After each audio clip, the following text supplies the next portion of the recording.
अस्सलाम वालेकुम एमडी के रेस्टोरेंट्स, कैसे हैं आप सब। उम्मीद है आप सब बिल्कुल ठीक ठाक होंगे। तो आज का हमारा जो सेशन है उसमें हम लोग baby step toward the critical thinking discuss करेंगे। पहला टॉपिक यानी कि क्रिटिकल थिंकिंग हम डिस्कस कर चुके हैं, ठीक है। और अब जो हम टॉपिक डिस्कस कर रहे हैं उसी के रिलेटेड है, क्रिटिकल थिंकिंग के रिलेटेड है, और ये बहुत ज़्यादा इंपॉर्टेंट टॉपिक होने वाला है। अच्छा, इसकी वीडियो जो है वो थोड़ी सी शॉर्ट ज़रूर होगी, लेकिन ये है कि ये इंपॉर्टेंट, बहुत ज़्यादा टॉपिक इंपॉर्टेंट है, ठीक है।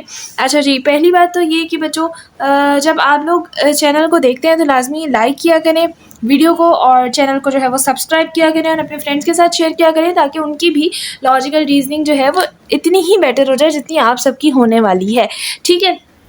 अच्छा, कुछ बच्चे मुझे बोल रहे थे कि मैम इंग्लिश का आप प्लीज़ हमें करवा दें पहले, तो इंग्लिश भी साथ साथ चलेगा, लॉजिकल रीजनिंग भी साथ साथ चलेगा, ताकि दोनों चीज़ें साथ साथ कवर होती रहे, ठीक है। अच्छा जी, तो आज जो हम डिस्कस कर रहे हैं वो है baby step toward the critical thinking.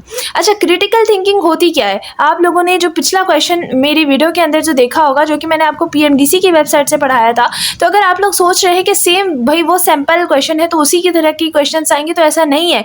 PMDC जो है वो अलग अलग तरह के क्वेश्चन आपको दे सकता है। हाँ, उसका क्राइटेरिया वही होगा। एक्चुअली आपने टर्म देखनी है क्रिटिकल थिंकिंग, यानी कि आपको कोई भी क्वेश्चन दिया जा रहा है, कोई भी चीज़ दी जा रही है, आपको उसकी क्रिटिकल थिंकिंग करनी है। यानी कि आपको जो है वो इसका अगर आपको कोई बात कही जा रही है तो आपको उसका रीज़न मालूम करना है कि क्या वेदर ये बात ठीक है या फिर नहीं है, ठीक है। तो ये चीज़ जो है वो आप लोगों को देखनी है। अच्छा बच्चों, आप लोगों के लिए एक और बात मैं आप लोग को बताती चलूँ कि आप लोग जो है ना, वो जब PMDC की वेबसाइट खोलेंगे अपनी PC के अंदर, तो उसके अंदर जब आप स्क्रॉल करते हुए क्रिटिकल थिंकिंग वाले पोर्शन पे आएंगे, जहाँ 1 2 3 4 करके जो है वो क्रिटिकल थिंकिंग लिखा हुआ होता है। जब आप इधर क्रिटिकल थिंकिंग को क्लिक करेंगे तो आपके पास एक वेबसाइट ओपन हो जाएगी, जहाँ पर PMDC ने ही वो लगाया हुआ है, तो उससे PMDC ही जो है उसने उसको कनेक्ट किया हुआ है वहाँ से। तो आपको वहाँ पर जो है वो कंप्लीट क्रिटिकल थिंकिंग के क्वेश्चंस दिख जाएंगे। लाइक आपको आइडिया हो जाएगा कि किस तरह के क्वेश्चन आ सकते हैं। तो अब बगैर टाइम वेस्ट किए हम लोग क्रिटिकल थिंकिंग को स्टार्ट करते हैं। देखिए, क्रिटिकल थिंकिंग एक्चुअली 4 प्रोसेस में डील करता है। वो 4 प्रोसेस कौन से होते हैं? सबसे पहले इवैल्यूएटिंग, किसी भी चीज़ को देखना, किसी भी चीज़ को समझना, फिर एजम्पशन करना उसके हवाले से, इन्फेरेंस करना, और उसके बाद डिडक्शन, ठीक है। तो ये 4 स्टेप हैं। इन्हीं 4 स्टेप को मैं इंशाल्लाह ताला नेक्स्ट वीडियो के अंदर आपको बताऊंगी कि कैसे हम अप्लाई कर रहे हैं, कैसे क्वेश्चन सॉल्व कर रहे हैं, क्योंकि नेक्स्ट वीडियो के अंदर हम क्रिटिकल थिंकिंग के बहुत सारे क्वेश्चन सॉल्व करने वाले हैं। यानी कि ये टॉपिक आपका बेस्ट हो जाएगा, ठीक है, नेक्स्ट वीडियो में। अभी हम लोग क्रिटिकल थिंकिंग की बेस को डिस्कस कर रहे हैं, यानी कि पार्ट्स ऑफ आर्ग्यूमेंट्स को डिस्कस कर रहे हैं कि आप लोग को पता होना चाहिए कब मैं प्रीमिस कहूंगी तो उसका क्या मतलब है, जब मैं कंक्लूजन कहूंगी तो उसका क्या मतलब है, ठीक है। तो पार्ट्स ऑफ आर्ग्यूमेंट को अगर हम डिस्कस करें तो यू शुड नो कि किसी भी आर्ग्यूमेंट के 2 पार्ट्स होते हैं। एक होता है प्रीमिस और एक होता है कंक्लूजन। अब प्रीमिस और कंक्लूजन में फ़र्क क्या है उसको देखते हैं। देखो, जहाँ भी आप लोगों से बात की जा रही है रीज़न की, कि भाई रीज़न क्या है, तो जब भी रीज़न की बात की जाएगी तो रीज़न को हम प्रीमिस का नाम देते हैं, और जो हमारे पास स्टेटमेंट होती है या आर्ग्यूमेंट होता है उसको हम कंक्लूजन का नाम देते हैं।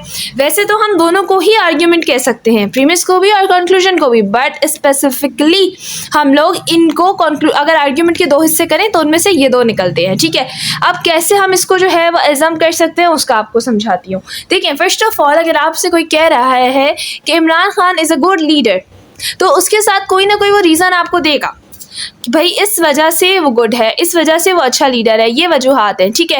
और अगर कोई कह रहा है कि इमरान खान एक बुरा लीडर है, तो वो उसकी भी रीजंस देगा कि ये वजह है, ये वजह, इसकी वजह से हम कह सकते हैं कि हाँ, इमरान खान एक बुरा लीडर है, ठीक है।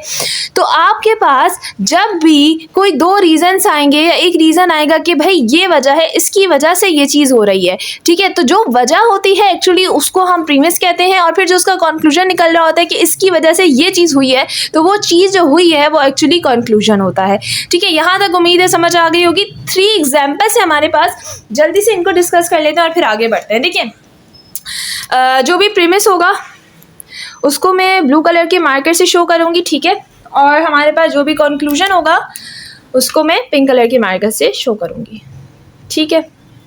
ऑलराइट। अच्छा जी, सबसे पहले हमारे पास बात, हम लोग प्रीमिस ढूंढेंगे पहले वाले MCQs में, यानी कि पहले वाले क्वेश्चन में। You must fire Adeel, he failed to turn up the report on time. जो रीज़न है वो प्रीमिस है, और जो कंक्लूजन है वो इस तरह की स्टेटमेंट है। अच्छा जी, रीज़न पहले देखते हैं हम लोग। भाई कह रहे हैं कि अदील को आपको फायर कर देना चाहिए, ये रीज़न तो नहीं कह रहे ना, ये तो हमें भाई स्टेटमेंट दे रहे हैं कि कंक्लूजन ये है फायर कर देना चाहिए। क्यों कर देना चाहिए?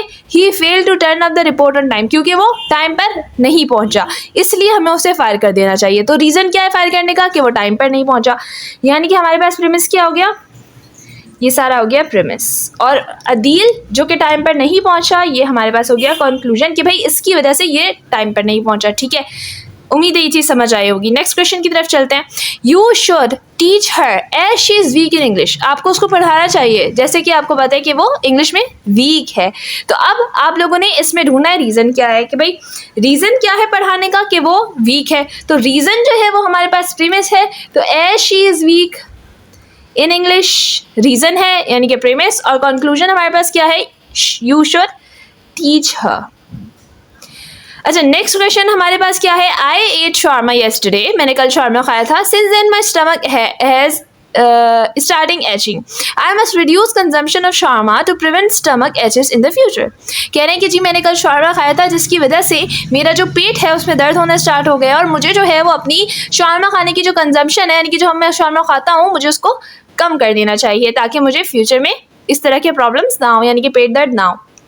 तो अब इस क्वेश्चन में हम जब रीज़न को ढूंढेंगे तो पेट दर्द होने का रीज़न क्या है कि हम लोग जो है वो शार्मा खा रहे हैं। तो I must reduce consumption of शार्मा to prevent stomach aches in future. तो ये हमारे पास हो गया प्रेमिस कि भाई हमें जो है वो शार्मे की कंजम्पशन को कम कर देना चाहिए। ये हो गया जी रीज़न, कम कर देना चाहिए। कंक्लूजन, क्यों कम कर देना चाहिए, वजह क्या है कम करने की, आई एट शार्मा येस्टरडे, क्योंकि मैंने जब कल शार्मा खाया तो मेरे पेट में दर्द स्टार्ट हो गया। ठीक है, समझ आई आपको चीज़। यानी कि एक हो गया जी आपके पास स्टेटमेंट कि भाई ये चीज़ सामने आ रही है, किसकी वजह से आ रही है, वो हो गया प्रेमिस। जो चीज़ सामने है वो है कंक्लूजन। ठीक है, उम्मीद है कि ये चीज़ क्लियर हो गई होगी। अब आप लोगों ने काम है ये करना है कि कमेंट में जाकर मुझे एक आर्ग्यूमेंट लिख कर देना है। कोई सा भी कुछ भी लिख सकते हैं, इंग्लिश में चाहें उर्दू में चाहें, जैसे आप लोगों को ठीक लगे। कमेंट में जाकर लाजमी बच्चों आप लोगों ने एक आर्ग्यूमेंट लिखना है, छोटा सा बड़ा सा जैसा आपका दिल करे।